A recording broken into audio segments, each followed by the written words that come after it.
ஜூலை 2026 நிலவரப்படி தங்கம் கடந்த 13 ஆண்டுகளில் இல்லாத மிக மோசமான காலாண்டு சரிவைச் சந்தித்துள்ளது. ஜனவரியில் வரலாறு காணாத உச்சமான $5,586 எட்டிய தங்கம் ஜூலையில் $3,989 சரிந்துள்ளது. வெறும் 6 மாதங்களில் 29% வீழ்ச்சி. இது 2013 பிறகு மிக மோசமான காலாண்டு இழப்பு. இந்த வீழ்ச்சிக்கு என்ன காரணம்? முதலீட்டாளர்கள் என்ன செய்ய வேண்டும்? இந்த வீடியோவில் முழுமையான பகுப்பாய்வு பார்ப்போம்.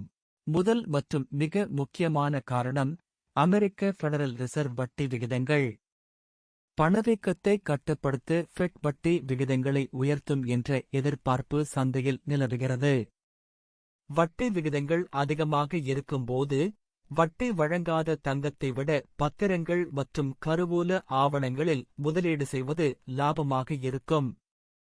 இதனால் முதலீட்டாளர்கள் தங்கத்திலிருந்து நிதிகளை வேறு இடங்களுக்கு மாற்றத் தொடங்கினர். இரண்டாவது காரணம் அமெரிக்க டாலரின் வலிமை. சர்வதேச சந்தையில் டாலரின் மதிப்பு உயர்வது தங்கத்தின் விலையை நேரடியாக பாதிக்கிறது. தங்கம் டாலரில் விலை நிர்ணயிக்கப்படுவதால் டாலர் வலுவடையும் போது மற்ற நாணயங்களில் தங்கம் இன்னும் விலை உயர்வாக மாறுகிறது. இதனால் சர்வதேச தேவை குறைந்து விலை வீழ்ச்சியடைகிறது. இந்த வாரம் டாலர் இண்டெக்ஸ் வலுவாக இருப்பதால் தங்கத்தில் அழுத்தம் தொடர்கிறது. மூன்றாவது காரணம் புவிசார் அரசியல் பதற்றங்கள் குறைவு. ஜனவரியில் அமெரிக்காரான் மோதல் காரணமாக தங்கம் $5,600 என்ற வரலாறு காணாத உச்சத்தை எட்டியது. அந்த நேரத்தில் முதலீட்டாளர்கள் பாதுகாப்பான முதலீடாக நினைத்து அதிகமாக தங்கம் வாங்கினர். ஆனால் இப்போது அந்த பதற்றங்கள் தணிந்துள்ளன. இதனால் பாதுகாப்பான முதலீடாக தங்கத்திற்கு இருந்த தேவை குறைந்து முதலீட்டாளர்கள் ரிஸ்க் சொத்துக்களை நோக்கி திரும்புகின்றனர். நான்காவது காரணம் தொழில்நுட்ப காரணிகள். சந்தையில் டெட் கிராஸ் ஏற்பட்டுள்ளது. அதாவது 50 நாள் சராசரி 200 நாள் சராசரியை விட கீழே சென்றுள்ளது. இது தங்க சந்தையில் கரடிச் சந்தை தொடருவதற்கான அறிகுறியாகும். ஜூன் இறுதி வாரத்தில் தங்க ETF ஃபண்டுகளிலிருந்து 38 டன் தங்கம் விற்கப்பட்டது. முதலீட்டாளர்கள் பயந்து தங்கத்தை விற்கிறார்கள் என்பது இதிலிருந்து தெளிவாகிறது. சந்தை புள்ளிவிவரங்களை பார்க்கும்போது ஜனவரி உச்சம் $5,586. ஜூலையில் விலை $3,989 சரிந்தது, அதாவது 29% வீழ்ச்சி. காலாண்டு அளவில் 14% இழப்பு பதிவானது. இது 2013 பிறகு மிக மோசமானது.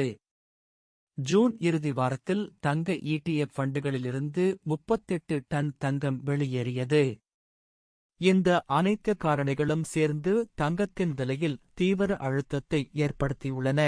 அமண்டி இன்ஸ்டிடியூட் நிபுணர்கள் என்ன சொல்கிறார்கள் என்றால், தற்காலிக சரிவு இருந்தாலும் நீண்ட கால அடிப்படையில் தங்கம் இன்னும் முக்கியமானது.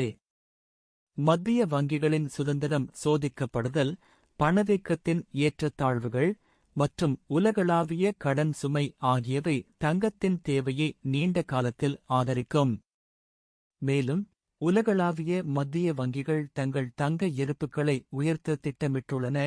இது நீண்ட காலத்தில் விலைக்கு வலுவான ஆதரவாக இருக்கும். முதலீட்டாளர்கள் இந்த வாரம் என்ன அம்சங்களை கவனிக்க வேண்டும் என்றால், முதலாவது அமெரிக்க வேலைவாய்ப்பு தரவுகள், நான்-ஃபார்ம் பேரோல்ஸ் மற்றும் நிரந்தர வேலையின்மை விகிதம்.